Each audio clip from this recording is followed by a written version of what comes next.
Hello everyone, this is Payal Tiwari. Welcome to my channel.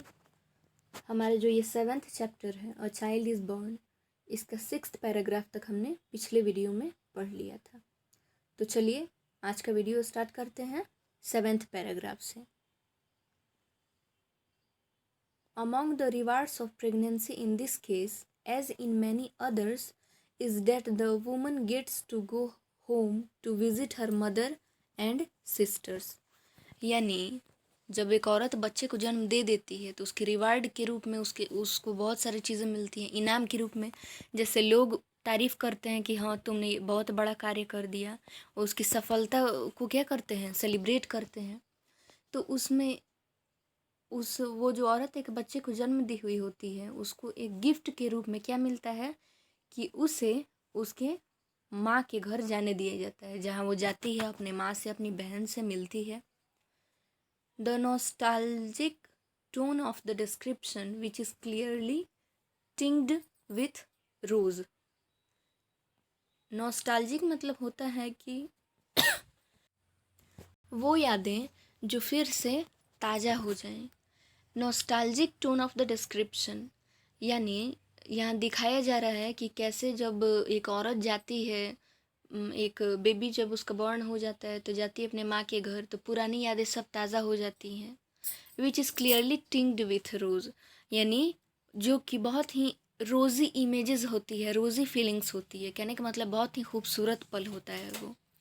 May be the product of the contrast that this young woman finds in England, कि मतलब ये जो है कि जो Asia में एक औरत जब बेबी को बॉर्न करती है तो उसके रिवार्ड के रूप में उसे अपने मैके जाने का चांस दिया जाता है, वहाँ वो सबसे मिलती है। ठीक इसके ऑपोजिट जब इंग्लैंड में एक वुमन बच्चे को जन्म देती है तो ऐसा कुछ नहीं होता है। वो सिर्फ हॉस्पिटल जाती है, उससे फिर घर आ जाती है। मतलब इतने रस्म रिवाज वहाँ नहीं होते हैं। Another of the Asian woman who found a voice in Amrit Wilson's book gives a similarly rosy picture of rearing a child in Bangladesh. तो देखिए यहाँ दिए हैं अमृत विल्सन का जो किताब है उसमें एक एशियन विमन के द्वारा बताया गया है, एक रोज़ी पिक्चर क्या किया गया, क्रिएट किया गया है कि बांग्लादेश में बच्चे का जो पालन पोषण होता है वो कैसे होता है, बच्चे को कैसे पाला जाता है, जो कि एक काफ़ी रोज़ी पिक्चर है। कहने का मतलब बहुत ही खूबसूरत, बहुत ही खूबसूरती से उसे बताया गया है। तो देखिए नीचे हम पढ़ेंगे कि अमृत विल्सन के बुक में कैसे बताया गया कि हाँ बांग्लादेश में कैसे बच्चे को पाला जाता है। तो देखिए, in Bangladesh children under the age of 5 और 6 are looked after by the whole family. यानी बांग्लादेश में 5 या 6 साल के जो बच्चे होते हैं, इस एज के जो बच्चे होते हैं 5-6 के, तो उन्हें पूरी फैमिली के द्वारा उनका ख्याल रखा जाता है। All the children of the joint family are looked after together. यानी जो जॉइंट फैमिली होती है, जॉइंट फैमिली मतलब कहने का मतलब है कि आजकल देखिए ऐसे अलग अलग हो जाते हैं भाई, लेकिन जहाँ जॉइंट फैमिली हो यानी दादाजी और जो अंकल हैं, आंटी हैं, वो सब एक साथ रहते हों, तो अंकल आंटी के भी बेबी होंगे, इधर इस भाई के भी बेबीज होंगे, यानी बहुत सारे बच्चे हो जाएंगे। तो जॉइंट फैमिली में क्या होता है, जो जितने बच्चे होते हैं सबका एक साथ ख्याल रखा जाता है। They are taken to the pond for a bath perhaps by one daughter in law. यानी उन्हें, उन जो भी बच्चे होते हैं जॉइंट फैमिली के, उन्हें एक साथ नहलाने के लिए ले जाया जाता है तालाब में। शायद कोई मतलब जो भी बहुएं हैं उनमें से कोई एक बहू उन सब बच्चों को लेके जाती है तालाब में नहलवाने के लिए। And she baths them all, और उन सबको नहलाती है। Then they all come in and sit down to eat. उसके बाद सारे बच्चे घर आते हैं और खाना खाने के लिए एक साथ ही बैठ जाते हैं। Perhaps the youngest daughter in law has cooked the meal. और शायद जो सबसे छोटी बहू होती है वही खाना बनाई रहती है। अनदर वुमन फीड्स हिम, और भी जो औरतें होती हैं और भी जो बहू होती हैं वो क्या करती हैं, खाना खिलाती हैं। फीड मतलब खाना खिलाना। As for playing the children play out of doors with natural objects. और खेलने के लिए उन बच्चों को क्या किया जाता है, नेचुरल ऑब्जेक्ट्स के साथ ही खेलने दिया जाता है। Here people say that Asian children don't play with toys. यहाँ कहा जाता है कि एशियन चिल्ड्रन जो है, एशिया के जो बच्चे हैं वो खिलौनों से नहीं खेलते हैं। In Bangladesh they don't need toys, यानी बांग्लादेश में बच्चों को खिलौने की ज़रूरत नहीं है। They make their own simple things, यानी वो खुद से ही कुछ ऐसी मतलब सिंपल थिंग्स बना लेते हैं जिसको लेके वो लगे रहते हैं, खेलते रहते हैं। जैसे कोई लकड़ी उठा लिया, उसे मोड़ा, क्या किया, उसको कोई शेप दिया और उसी से खेलते रह गया। तो सिंपल थिंग्स से। In the afternoon they love to hear रूप थोका। अब देखिए यहाँ ब्रैकेट में लिखा हुआ है फेयरी टेल्स, मतलब बांग्लादेश में फेयरी टेल्स यानी जो परियों की कहानी होती है उसे रूप थोका कहा जाता है। तो दोपहर के टाइम में जो सारे बच्चे हैं वो क्या करते हैं, फेयरी टेल्स सुनते हैं, कहानियाँ सुनते हैं परियों की। Maybe there is a favourite aunt, she tells them these stories. हो सकता है उनकी कोई सबसे पसंदीदा जो आंटी हो वो ही उनको ये सारी कहानियाँ सुनाती हो। But at night when they get sleepy then always go to their mothers and sleep in their embrace. लेकिन रात में जब बच्चों को नींद आने लगती है तो वो अपनी अपनी माँ के पास चले जाते हैं और उनके गोद में जाके सो जाते हैं। But other women do help a lot, लेकिन जो दूसरी औरतें होती हैं वो भी बहुत हेल्प करती हैं। कहने का मतलब है किसी का बच्चा नहीं सो रहा है तो जैसे आंटी है घुमाने ले गई, बाहर घुमाने ले गई, गोद में लेके, मतलब नींद आ गई बच्चे को तो लाके माँ को दे दी। तो इस टाइप से जो और भी औरतें होती हैं फैमिली की वो भी बहुत हेल्प करती हैं। They have such strong relationships with the child that is it is not uncommon for them to be called big mother और स्मॉल मदर। यानी बच्चे के साथ उनका जो रिलेशनशिप होता है, उनका जो रिश्ता होता है वो इतना मजबूत होता है कि इट इज़ नॉट अनकॉमन, यानी ये असाधारण बात नहीं होगी कि जो बच्चे होते हैं उन्हें या तो बड़ी माँ कहते हैं या तो छोटी माँ कहते हैं, यानी बच्चे उन लोगों के बहुत क्लोज होते हैं। अब 8th paragraph, all technological change all technological change causes social problems, यानी जितने भी तकनीकी बदलाव हैं वो क्या करते हैं, सामाजिक प्रॉब्लम्स को का कारण बनते हैं। ठीक है। The impact of western medicine in traditional societies in is one of the most problematic areas of modernisation, यानी जो पश्चिमी जो दवा है उसका जो प्रभाव है वो हमारे परंपरागत समाज के मॉडर्नाइजेशन में एक सबसे बड़ा प्रॉब्लम है। देखिए इसका मतलब ये हुआ कि हम जो हैं ट्रेडिशनल पीपल, हमारे जो ट्रेडिशनल सोसाइटी है हमारी, उसमें वेस्टर्न मेडिसिन को नहीं अपनाया जाता है। यानी हम लोग मॉडर्न तो हो रहे हैं लेकिन दवा के चक्कर में नहीं फंसना चाहते हैं। हम चाहते हैं कि सारी प्रॉब्लम्स अपने से ही ठीक हो जाए। तो ये कहा जा रहा है कि वेस्टर्न मेडिसिन का प्रभाव जो है वो ट्रेडिशनल सोसाइटी पे उतना नहीं पड़ता है जो कि मॉडर्नाइजेशन के एरिया में एक बहुत बड़ा प्रॉब्लम है। The Prestige of the white quotes is enormous, यानी वाइट कोट्स मतलब डॉक्टर। ठीक है। तो डॉक्टर की जो प्रतिष्ठा होती है एशिया में वो इनॉर्मस बहुत ज़्यादा होती है। देखते हैं ना कि जैसे लोग एकदम भगवान की तरह डॉक्टर को कहते हैं आप ही तो भगवान हैं। The respect for their miraculous hypodermics total, यानी उनका जो मिराकुलस यानी जैसे हम लोगों को क्या लगता है कि एकदम चमत्कारी टाइप का है, दवा खाएं ठीक हो गए। और हाइपोडर्मिक्स मतलब होता है जो मेडिसिन्स होती हैं, जो भी मेडिकल प्रोसीजर्स होते हैं जिनसे डॉक्टर हमारा ट्रीटमेंट करते हैं, तो हमें एकदम वो चमत्कारी लगता है और उसके लिए बहुत ज़्यादा रिस्पेक्ट होती है हमारे अंदर। The pressure of expectation makes for aggressive and dramatic procedures even when the health status of the patients is too poor to withstand them, यानी ये जो प्रेशर होता है, उम्मीद, यानी हम लोग डॉक्टर से इतना ज़्यादा उम्मीद करते हैं, जैसे कुछ भी हो गया किसी को तो हमें लगता है हाँ डॉक्टर ठीक कर ही देंगे।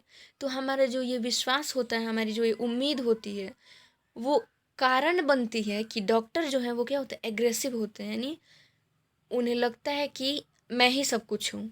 गुस्सा भी करते हैं, कुछ ड्रामेटिक प्रोसीड्यूर्स यानी कुछ हम लोग को दिखाने के लिए कुछ क्या करते हैं, प्रक्रियाएं भी करते हैं। और वो जो एग्रेसिव होते हैं, ड्रामेटिक करते हैं, ये सब जो डॉक्टर्स करते हैं। अगर जो पेशेंट है उसका हेल्थ बहुत ख़राब हो, कि मतलब इतना ख़राब हो कि उसे वो पेन क्या हो, बियर नहीं हो रहा हो, वो बर्दाश्त नहीं कर पा रहा हो, फिर भी वो क्या करते हैं, पूरे विश्वास के साथ डॉक्टर का गुस्सा, डॉक्टर जो भी करता है उसे शांत होकर सुनते हैं। कहने का मतलब है कि हमारे अंदर डॉक्टर्स के लिए बहुत ज़्यादा रिस्पेक्ट है, बहुत ज़्यादा बिलीव है उनमें। Allopathic doctors in peasant communities are dependent upon expensive drugs, sparkling equipment and lots of electricity। देखिए, जो किसान वर्ग के जो एलोपैथिक डॉक्टर्स होते हैं वो किस पे निर्भर करते हैं, एक्सपेंसिव ड्रग्स, महंगी महंगी दवाइयों पे, और जो मॉडर्न जो क्या कहते हैं औजार आए हैं उस पे, लॉट्स ऑफ इलेक्ट्रिसिटी, यानी ये सारे काम इलेक्ट्रिसिटी से ही होते हैं, मशीन्स जो भी होती हैं हॉस्पिटल में उसी से चलती हैं। Most of which they have not got in sufficient quantities. कह रहा है कि जो पीजेंट कम्युनिटी के जो एलोपैथिक डॉक्टर होते हैं उनके पास ज़्यादातर जो सुविधाएं हैं वो सफिशियंट नहीं होती हैं, उनकी क्वांटिटी जो है वो कम होती है। Where foreign aid has established that temple of our religion. जबकि जो फॉरेन हॉस्पिटल्स हैं, फॉरेन डॉक्टर्स हैं, तो जो हॉस्पिटल होता है वो हमको क्या लगता है कि धर्म का एक मंदिर है, यानी इतना बिलीव होता है हमको डॉक्टर्स पे, हॉस्पिटल पे, कि हाँ हम हॉस्पिटल में जाएंगे सब ठीक हो जाएगा। The hospital it must make a ritual display of its power with horrible results. देखिए कह रहा है जो हॉस्पिटल होता है it must make a ritual display of its power with horrible result, यानी हम जो हैं वो इतने धार्मिक हैं कि मतलब इसके पावर को इतना बढ़ा देते हैं, यानी इतना बिलीव करते हैं, हमें लगता है कि बाप रे यही सब कुछ है, कि इसका जो रिज़ल्ट होता है वो क्या होता है, हॉरिबल रिज़ल्ट, यानी कभी कभी इतना दुखदाई होता है उसका रिज़ल्ट। बहुत सारे हॉस्पिटल में आप सुने होंगे कि पेशेंट्स की किडनी निकाल कर डॉक्टर बेच देते हैं, उसके बाद ब्लड ज़्यादा निकाल कर फिर बेच देते हैं, तो ऐसा भी होता है। लेकिन हम लोग सीधे साधे लोग बहुत ज़्यादा बिलीव करते हैं और बहुत ज़्यादा पावर दे रखे हैं हम लोगों ने। Sheila किड्जिंगर visited an enormous modern hospital for Bantu peasants in South Africa and this is what she saw।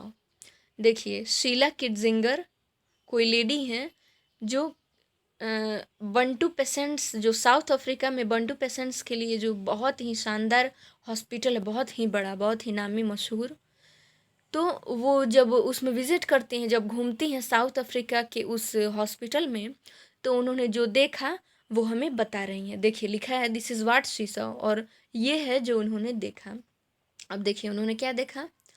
The delivery ward was full of groaning whirling women, the majority labouring alone, यानी उन्होंने देखा कि जो डिलीवरी वार्ड था वो पूरा खचाखच भरा हुआ था, उसमें बहुत सारी वीमन थी जो बच्चे को डिलीवर कर रही थी, और वर्लिंग वुमन, वर्लिंग मतलब दर्द के मारे वो तड़प रही थी, ठीक है, बहुत ज़्यादा चीख चिल्ला रही थी दर्द से।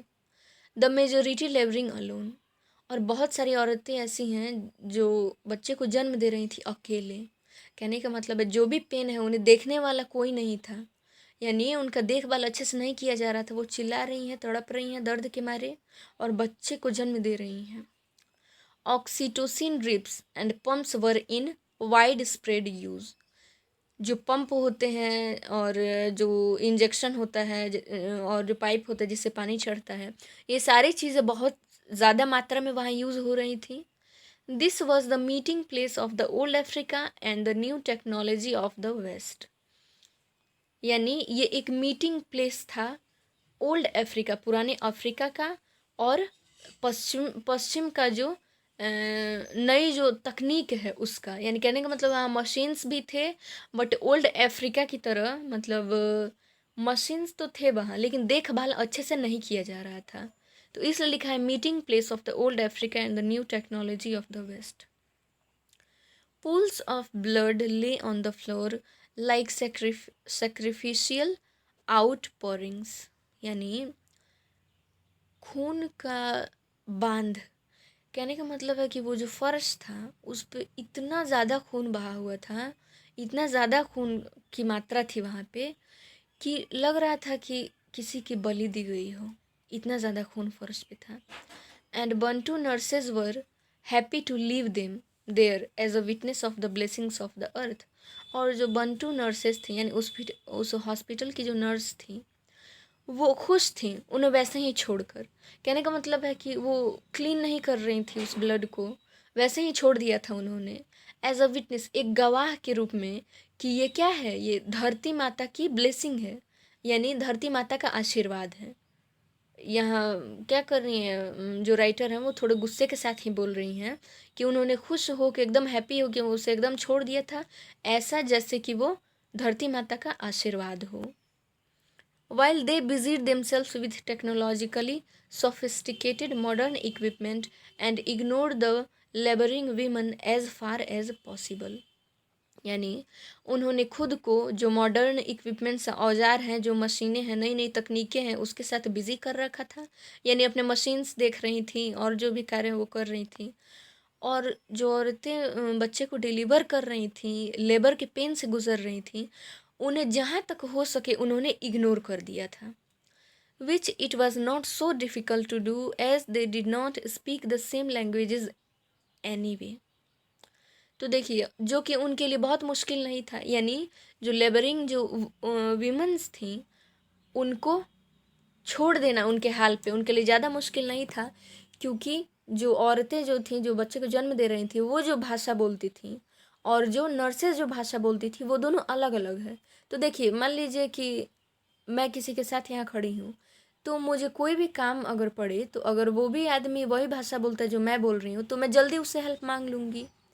लेकिन अगर वो दूसरी भाषा बोल रहा हो तो मैं कुछ बोलूँगी और वो इग्नोर कर देगा या मैं बोलने में भी हिचकिचा जाऊँगी। तो वही कहा जा रहा है कि दोनों की जो भाषा थी वो अलग अलग थी, इसलिए ये उनके लिए और भी आसान था कि उन्हें अपने हाल पे छोड़ दें। Anyway birth was very far from normal here. अच्छा जो भी हो, लेकिन जो जन्म देने की जो प्रक्रिया है वो यहाँ नॉर्मल से बहुत अलग थी।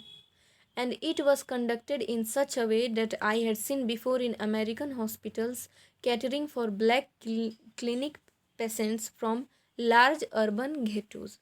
देखिए राइटर कह रही हैं कि ये जो बर्थ देने का जो यहाँ तरीका था वो नॉर्मल से बहुत अलग था। ऐसा था जैसे मैंने अमेरिका के एक हॉस्पिटल में क्या देखा था कि जो ब्लैक वुमन होती हैं अमेरिका में, आपको याद है ना हम चैप्टर में पढ़ चुके हैं, पहले जो हम चैप्टर पढ़े थे आई हैव अ ड्रीम, उसमें कि अमेरिका में जो ब्लैक और वाइट्स थे उसमें बहुत भेदभाव किया जा रहा था। वही राइटर कह रही हैं कि अमेरिका में जो ब्लैक लोगों के लिए जो क्लिनिक था, जहाँ मतलब बड़े बड़े शहर शहर के मतलब छोटे छोटे गांव से जो औरतें आती थी उनके साथ जो ट्रीट किया जाता था वैसा ही यहाँ भी किया जा रहा है। Impersonal conveyor belt obstetrics accompanied by a plethora of technical innovations and machinery। देखिए राइटर कह रही हैं कि उनमें एक बेल्ट लगा हुआ था, जो वीमेंस थी उनमें एक बेल्ट लगा हुआ था, कोई मेडिकल कुछ मशीन होंगे तो वो बेल्ट लगा हुआ था जो कि उन्हें मतलब वो जो मशीन था उससे उन्हें बहुत कष्ट हो रहा था, लेकिन जो नर्सेस थी उसे इग्नोर कर रही थी।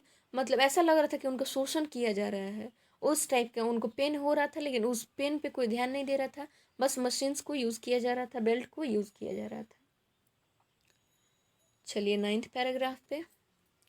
If we turn birth from a climatic personal experience into a personal disaster, it matters little that the result is more likely to be a live child। यानी राइटर कह रही हैं कि अगर हम बर्थ जो है यानी जब एक औरत बच्चे को जन्म देती है तो उसे हम क्या कहते हैं कि वो एक्सपीरियंस कर रही है बच्चे को जन्म देना। तो अगर हम इसको इस बात में बदल दें कि वो क्या उसके ऊपर विपत्ति आ गई है, विपदा आ गई है, तो इन दोनों में बहुत ही कम अंतर होगा, क्योंकि दोनों का जो रिजल्ट है वो एक लाइव चाइल्ड है। Women will not long continue to offer up their bodies and minds to such brutality. यानी औरतें जो हैं वो अपने शरीर को बार बार नहीं देना चाहेंगी इस क्रूरता के लिए। कहने का मतलब है कि मतलब इतने क्रूर रूप से, इतनी निर्दयता से उन्हें छोड़ दिया जाता है, वो तड़पती रहती हैं, ब्लड पूरा फैलता रहता है। तो इस चीज़ के लिए मतलब उनके शरीर को जो कष्ट होता है, वो हर बार अपने बॉडी को इस कष्ट के लिए ऑफर नहीं कर सकती हैं, नहीं दे सकती हैं, especially if there is no one at home to welcome the child.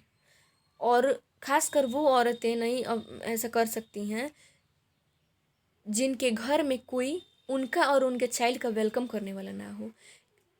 देखिए, राइटर यहाँ ये कहना चाह रही हैं कि जैसे कोई भी औरत जन्म देती है बच्चे को, जब घर आती है तो इतनी तारीफ़ होती है उसकी, इतना मतलब उनको कॉन्ग्रेचुलेट किया जाता है कि हाँ आपने बहुत बड़ा कार्य किया है, सेलिब्रेट किया जाता है, तो उसमें अपनी सारी जो दुख है वो भूल जाती है और फिर बाद में बच्चे को जन्म देती है। तो वही कहा जा रहा है कि लेकिन वो जिसके घर में कोई नहीं है कि चाइल्ड का वेलकम करे, मदर को इनकरेज करे, तो वो तो बार बार अपने बॉडी को इस पेन के लिए ऑफर नहीं कर सकती हैं। देखिए, in fact peasant communities are more level headed and acceptical of us and our methods than we realize, and they have resisted the intrusion of our chromium plate technology more successfully than we like to think। यानी जो किसान वर्ग के जो लोग हैं वो बहुत ही समझदार हैं, बहुत ही चालाक हैं, एंड स्पेक्टिकल ऑफ अस, और हमारे बारे में बहुत मतलब शकी हैं। यानी वेस्टर्न जो भी मेडिकल मेथड्स हैं, प्रोसीजर्स हैं, मेडिसिन्स हैं, उसे वो एक्सेप्ट नहीं करते हैं। And our methods then we realize and they have resisted the intrusion of our chromium plated technology more successfully than we like to think। यानी राइटर कह रहे हैं, राइटर भी तो वेस्ट के हैं ना, तो वही कह रही हैं कि हमारे यहाँ जो क्या है, क्रोमियम प्लेटेड टेक्नोलॉजी, यानी जो बहुत ही हाई टेक्नोलॉजी के मेडिसिन्स हैं, मेडिकल प्रोसीजर्स हैं, तो उनका जो यूज़ है वो उन्होंने इस तरह रोक दिया है जितना हमने सोचा भी नहीं था। यानी अपने समाज में जो पीजेंट वर्ग जो है, किसान वर्ग, उसने अपने समाज में इन मशीनों का यूज़ बिल्कुल रोक दिया है। They know that death attends too frequently in the traditional birth. उन्हें पता है कि जो परंपरागत रूप से जो बच्चे को जन्म दिया जाता है उसमें मृत्यु का दर बहुत ही ज़्यादा होता है। But they also know that there are worse fates than death. लेकिन उन्हें यह भी पता है कि मौत से भी बदतर हालतें भी होती हैं। नेवरदलेस, खैर कोई नहीं, all that stops our technology from reaching into every hut and hovel is poverty. यानी राइटर कह रही हैं लेकिन खैर कोई बात नहीं, लेकिन ये जो मतलब इसकी वजह से, यानी किसान वर्ग जैसे रोक रहे हैं मशीनों का यूज़ अपने समाज में, इसकी वजह से हमारी जो टेक्नोलॉजी है उसे हम हर झोपड़ी, हर झोपड़पट्टी तक पहुंचाने में सफल नहीं हो पाएंगे और गरीबी हमेशा बनी रहेगी। यानी गरीब लोगों में हम ये सब कभी नहीं पहुंचा पाएंगे क्योंकि उनकी सोच ऐसी है कि वो वेस्टर्न जो टेक्नोलॉजी है उसे एक्सेप्ट नहीं करते हैं। The cultural hegemony of western technology is total. लेकिन फिर भी वेस्टर्न टेक्नोलॉजी है उसका जो संस्कृति है जो हमारी उस पे वेस्टर्न टेक्नोलॉजी का वर्चस्व अब भी है। ठीक है, अब last paragraph. The voices of a few women raised in warning cannot be heard over the humming and throbbing of our machines। यानी बहुत सारी औरतों ने इसके खिलाफ आवाज़ उठाया लेकिन उनकी आवाज़ नहीं सुनी गई हमारी मशीनों के हमिंग यानी गड़गड़ाहट में, हमारे मशीनों की आवाज़ों में। which is probably just as well, for if we succeed in crushing all pride and dignity out of childbearing, the population explosion will take care of itself। तो जर्मेन ग्रियर कह रही हैं कि कुछ औरतों ने इसके विरुद्ध आवाज़ भी उठाई, यानी वेस्टर्न जो टेक्नोलॉजी है उसे एक्सेप्ट ना करने के लिए, ठीक है, तो इसके विरुद्ध आवाज़ उठाया लेकिन मशीनों की आवाज़ों में, मशीनों की गड़गड़ाहट में उनकी आवाज़ें कहीं दब गई, नहीं सुना गया उसे। Which is probably just as well, यानी ये शायद ऐसा ही है। For if we succeed in crushing all pride and dignity out of child bearing, यानी जो औरतें हैं उन्हें लगता है, यानी जो एशिया की जो औरतें हैं उन्हें लगता है कि बच्चे को जन्म देने में उनका मतलब उनकी जो क्या कहते हैं, उनका जो प्राइड है और जो डिग्निटी, यानी उन्हें जो महानता दी जाती है कि हाँ अपने बच्चे को जन्म दे दिया है, सेलिब्रेट जो किया जाता है, तो उस प्राइड और उस डिग्निटी को हम क्रश करते हैं।